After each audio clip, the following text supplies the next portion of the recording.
itself lasts for up to 3 years.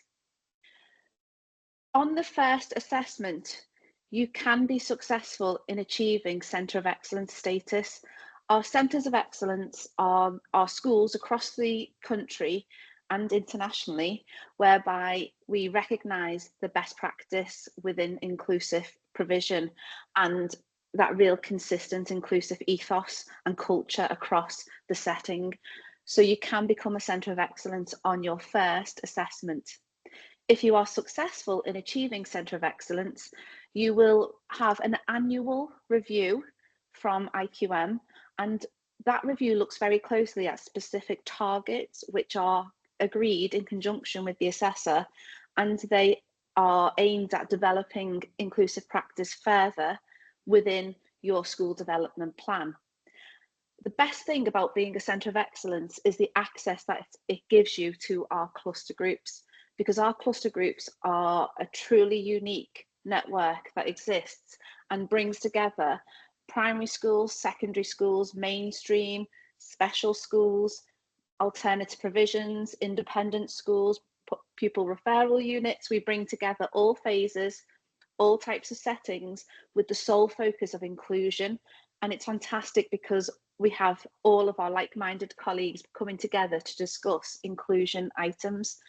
The meetings themselves are once every term, so you are involved in 3 meetings throughout the year, and they're held in different settings. So you get to go and have a look at different schools and just different ways of doing things. So if you are interested in Centre of Excellence and you feel that you have got that strength there, please make sure you tick the box on your SER document where it says interest in Centre of Excellence. So that is definitely something for you to look at in a bit more detail. And if you go on our website, we can put the link into the chat.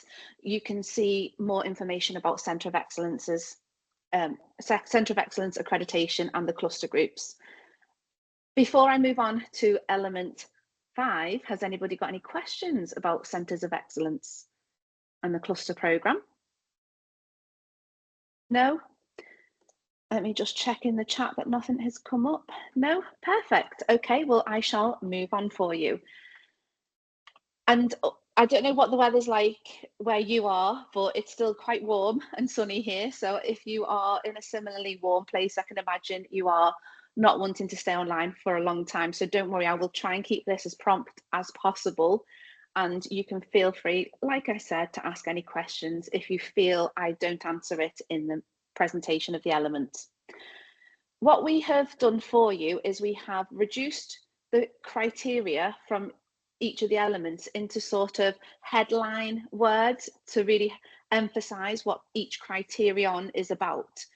So element 5 is all about assessment. And when we talk about assessment, we don't just mean academic progress and outcomes. We talk about all aspects of assessment. We talk about holistic assessment, how you as a school, as a setting, are constantly assessing the needs of your demographic, of your pupils, your young people, to ensure that your provision is tailored to support them in whatever they need at any given time. So I will talk you through the different criteria and what we are looking for in terms of the SER document. Element 5, criteria 5.1, is all about identifying prior knowledge and data to identify any gaps.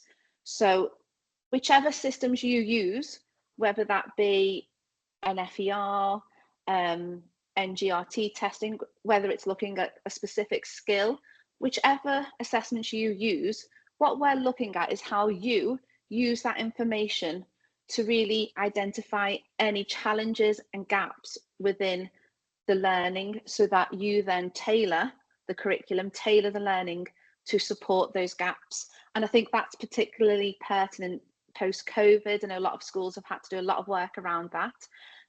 So we're looking at how you use that data to really tailor the provision.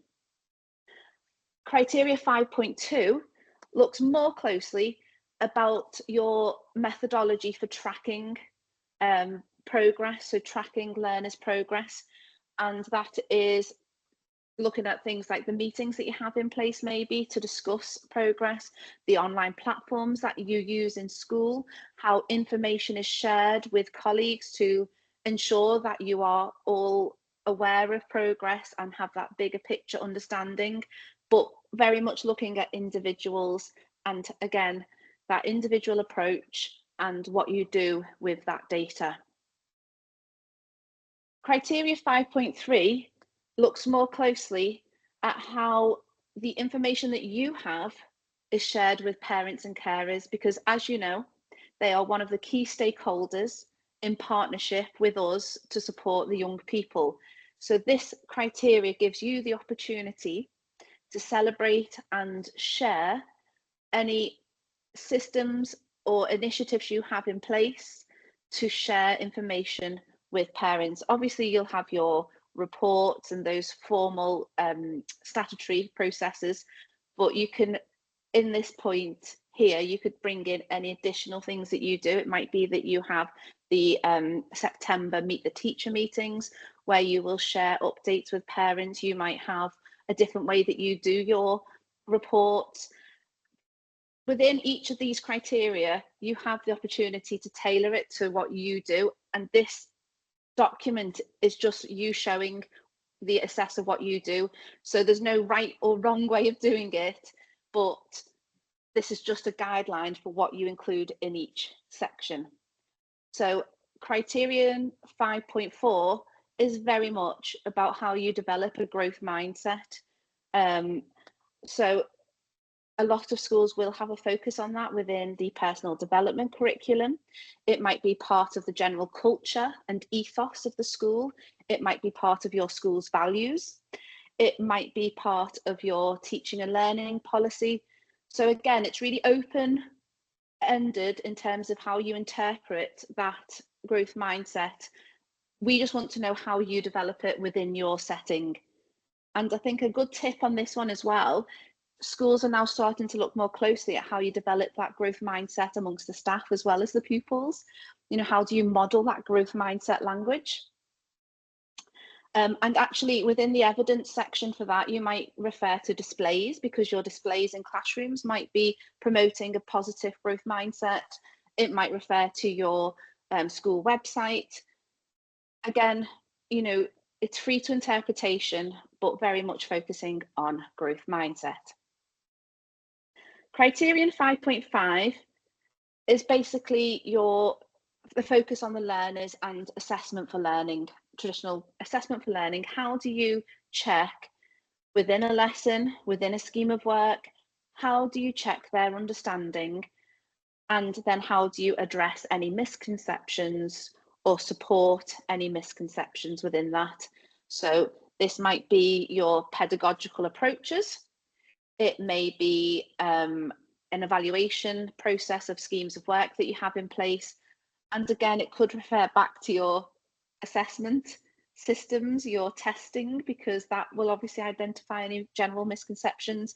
It will link into your marking and feedback policy, but very much a focus on the learners within that element criteria.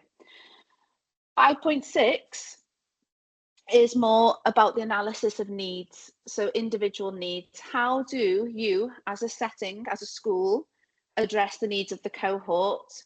And then how do you assess needs of individual groups of learners or individual pupils themselves? And that might be at a class level.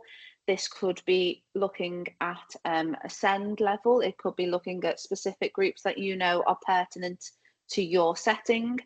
So it again, it will look different in each school, but we want you to demonstrate that real close scrutiny on what individual children and young people need.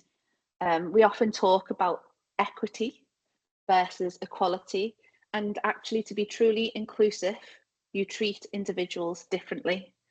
You don't treat them equally, you treat them differently. So this is an opportunity for you to show that equity and how you use assessment to achieve that equity. 5.7 is specifically focused around the teaching and learning, So within teaching and learning, how do you share learning intentions and success criteria with the learners? So whether that's a WALT or a type of learning objective, that's a consistent approach, whether that is, again, some people have gone for whole class marking and feedback grids, which would have the success criteria. It might be shared beforehand. It might even be that you have knowledge organisers within the curriculum. It could be a learning journey map. You might have a roadmap of the learning, which has the learning intentions. So we're looking at it from a very much class level to a whole school approach. Criterion 5.8 is very much about personal learning journeys. So how do you encourage learners to take that ownership and have an awareness of their own targets for development and where they are up to within their learning journeys? We see some amazingly creative approaches to this. We have schools that are very focused on empowering the children to be part of that target setting process. So if that's something that you think, oh, I'm not sure we do enough of that, that is definitely the great thing about the IQM SER audit. It will allow you to identify areas that maybe you could develop. So within that, allow children to be part of that process. Do you share regular updates with them? Do you have coaching? Do you have focus groups? So hopefully that makes sense for you. Again, please ask any questions when I finish this section and I will answer them to the best of my ability. 5.9 is very much around peer support. So that peer assessment in lessons, talk partners, how do you maximise the use of children supporting other children within the classroom, within the learning journey? And again, we see some really effective examples of this when we go to visit the different schools. So how do you encourage peer support through your curriculum, through your lesson structure, or through general learning opportunities within the school? I have just realised that I went so passionately straight into this presentation, I forgot to introduce myself at the start. So my name is Sarah Lanari and I am a senior assessor and ambassador for IQM. And I have the pleasure as assessor to go into lots of schools and see wonderful inclusive practice in place. So I'm very much here for you all from this point. If you have any questions about anything that you see on the SER document, please feel free to get in touch with me, get in touch with one of the team within our network. If one of us doesn't know how to answer the question, we have access to over 6,500 schools in the UK alone. We will find the answers for you within our best practice network. So please feel free now at this point to ask any questions that you may have about element 5 assessment. And I will just go back to check the chat, see if anyone is going to type a message. Oh, 2 questions in by email. Okay. First question, what sort of questions will the assessor ask about assessment? Okay, so on the assessment day itself, you have populated your SER document, you've sent it to the team to be checked, and you know it's been moderated and that section is fine. So you're on the assessment day itself, all our assessors are super friendly and approachable, and they won't ask any questions that are there to trip you up. It'll be very much an open-ended question about assessment. They will ask you to talk about all aspects of assessment. They will say, can you give me some examples of how you use assessment to match provision to need? Or do you have any other assessment systems in place that aren't necessarily around academic progress?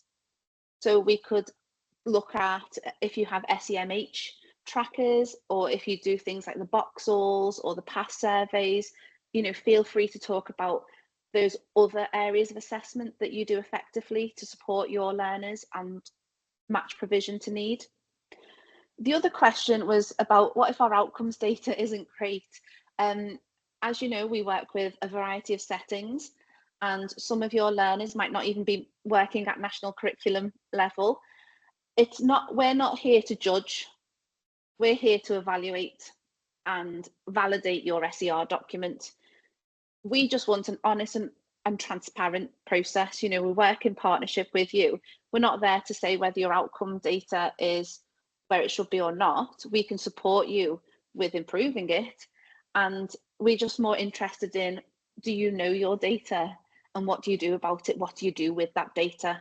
So it's more about how do you use your data as opposed to what the data itself is at that current time. Because we know, especially with our inclusive schools, it can change and vary from cohort to cohort.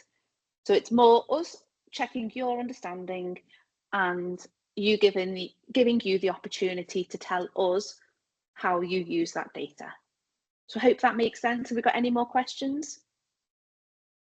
No?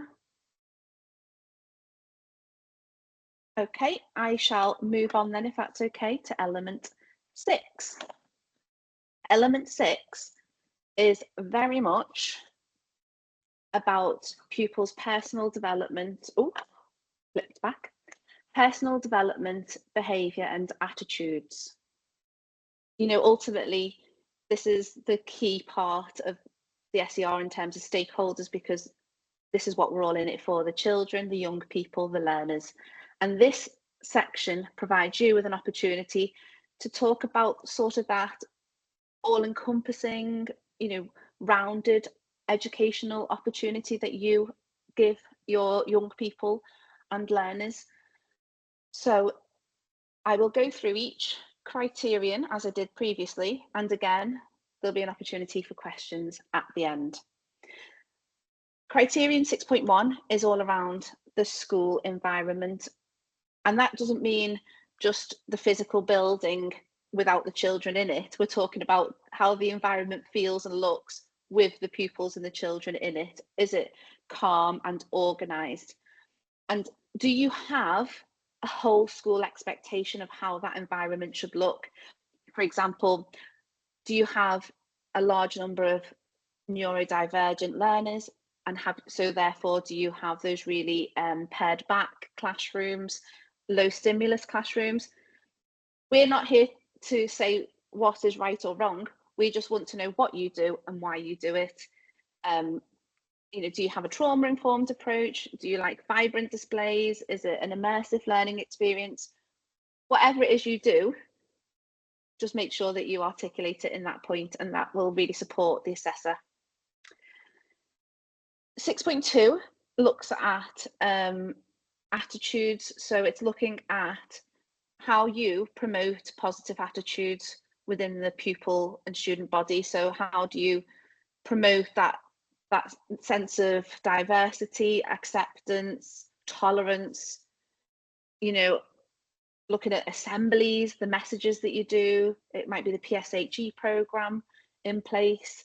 How do you try to develop those really positive attitudes around difference, around equity, diversity, and inclusion? And 6.3 is actually similar in that it's about the character development, because to be an inclusive school, what we're looking at is something additional to that academic focus. We understand academic progress is important, but we want to see what else you do to really support these young people and learners to grow as people as well, well-rounded.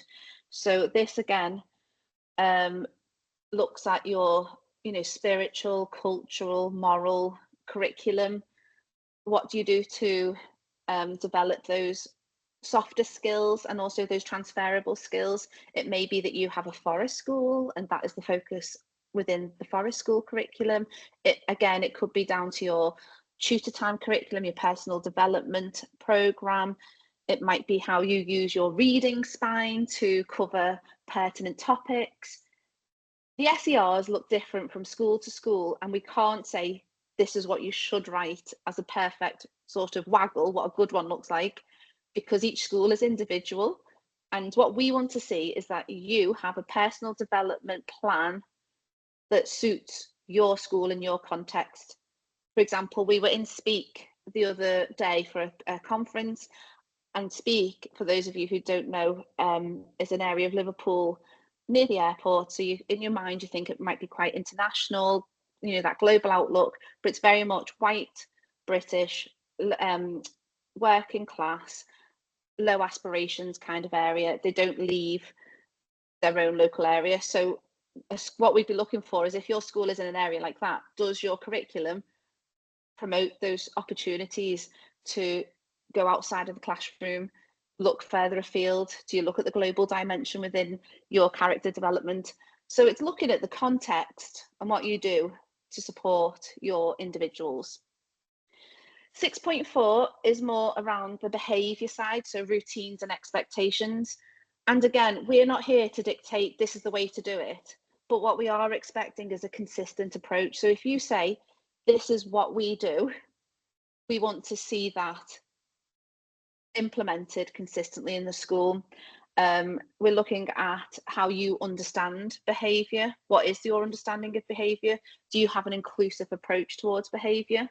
Is it about inclusion, not exclusion? And making sure there are those high expectations, because you can have high expectations with a nurturing, trauma-informed approach.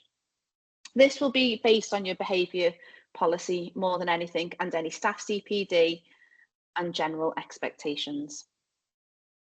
6.5 looks at how you monitor behaviour. So it looks at the systems behind the behaviour and attendance and all of those aspects to really avoid any issues, avoid exclusions, avoid issues with attendance.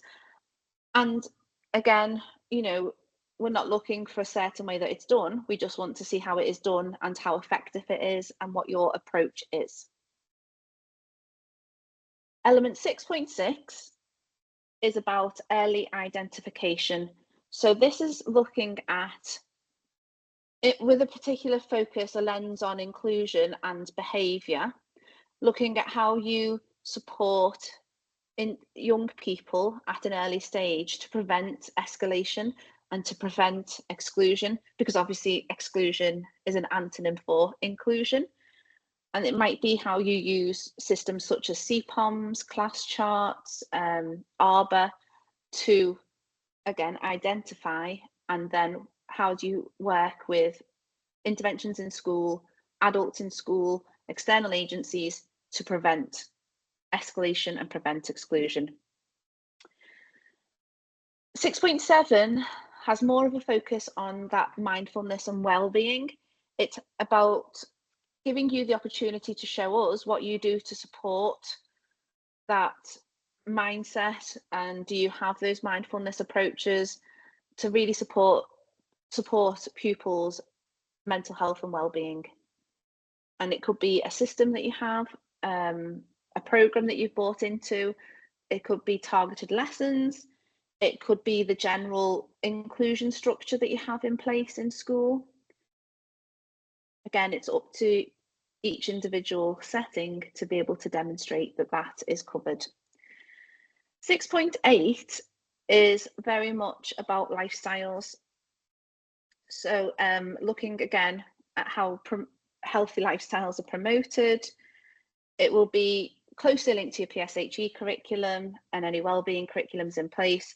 So it will be included in your intent in those curriculum areas.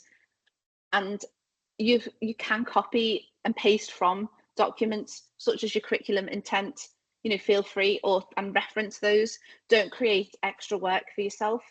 And please, please, please just bullet point, short answers. We don't need, chapter and verse on every single criteria. We want just a brief, succinct overview of what you do. 6.9 looks at a respectful ethos. So that is how you develop that understanding of inclusion in your setting and how you promote that acceptance. It links very closely to 6.2 in terms of those attitudes. It could be, you could even look at your school council within that and the role that they play, any student leadership roles. You could include that, because that looks at, you know, respect for environment, respect for each other, respect for other adults. Again, it could be a link to your curriculum. 6.10 is learner understanding, and that is, how do you teach the children and young people to be responsible for their behaviour, expectations with regards to bullying, for example, online safety. So we're looking here about the explicit teaching of values, the explicit teaching of behaviour, and the different systems and approaches you have within that. 6.11 focuses on the key personnel within your structure, within the school. So do the children know who to go to if they have an issue? And how are those key personnel deployed to support those wider challenges, the social and emotional, mental health needs, the behavioural needs within the school day? 6.12 focuses on that support as well, and that is any targeted support, whether that's universal or more individual or small group support that you have to allow children to access school life in full. So that might be looking at it from, again, a social and emotional angle. If you have like an ELSA in school and you have intervention that way, it could be looking at how you break down basically how you break down barriers to allow all children to access school life. 6.13 is all around aspirations. As everybody knows, you know, those aspirations for the future are so important. And what we're looking at is how you instill those aspirations within the pupils and young people. How do you promote those high aspirations to really change lives and make a difference? And they're obviously career and employment aspirations. There's that side of it, but there is also those personal aspirations. So when we talk about aspirations, I know I've used this word a few times, but it is a holistic sense of aspiration.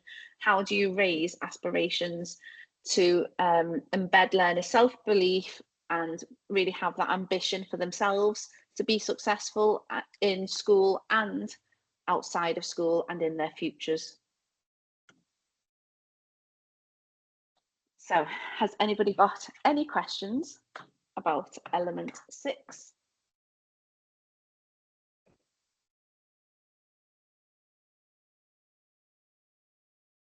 If attendance, oh, I've seen that flash up on my screen. Let me just try and scroll down. Okay, so we have had a question about attendance. If your whole school attendance data is below national or local figures, for example, which I can imagine a lot of people can empathise with at the moment. And I know actually with other external visits, let's just say, that can be a bit of an issue. But with us, we are not going to fail you. In fact, we don't use the word fail in IQM. You won't. You're not going to not be. You're not going to find the whole process unachievable because of attendance data. We will ask about attendance because obviously that's really important. We want the children in school, and if you are a fully inclusive school, they will be wanting to come in and access the provision, but we're not going to judge you about attendance. We will ask you simply what processes you have in place to support positive attendance and what you are doing. It will not be a limiting factor. And I know that is often a worry because we do ask for the attendance figure, especially on the front of the SER document, but that is just to give us a picture and context of what you're working with. Actually, it just helps us empathise and understand your challenges. You know, we're all from an educational background. We all understand what you're going through. And it might be that if you have a challenge with attendance, we could point you in the direction of a school where they've had a similar situation and they've managed to come out of that situation. So definitely don't worry about those kind of data sets that with other judgments, external judgments, it might be a bit of a limiting factor. It isn't for us.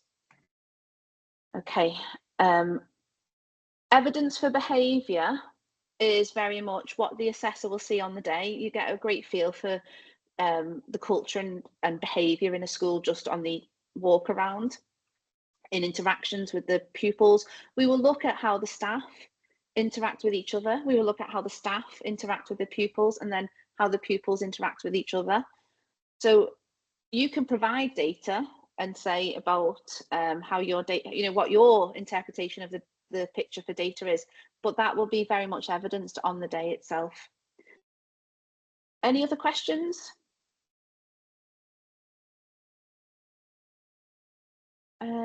I don't think there's another question. Nope.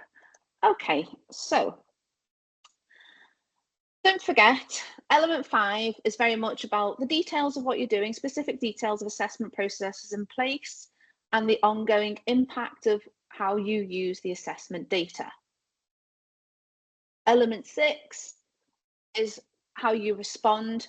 So we always say there's no perfect in inclusion. If you are truly inclusive, you're never going to be perfect, because inclusive schools are always responding, evolving based on whatever the need is at that current time with that current cohort. So unfortunately, there are always things to do. We're never where we want to be, but that is just the nature of being inclusive. It's about that reflection. So we're looking at how do you continually evolve with your cohorts, and how do you reflect and improve. I really thank you all for joining. I will stay on now for a minute or so in case anybody had any questions, just general questions about IQM or the process. So feel free to hang on if you have a question you would like answering. Otherwise, it was a real pleasure to see you. And don't forget, you can access the recording. Thank you, Julie, for your thank you.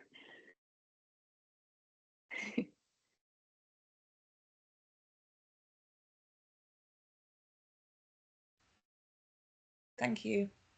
Thank you, Tony. Thank you, that was great. Thank you so much. Oh, thank you. It Bye. says Senko. I'm not sure what your name is, but thank you.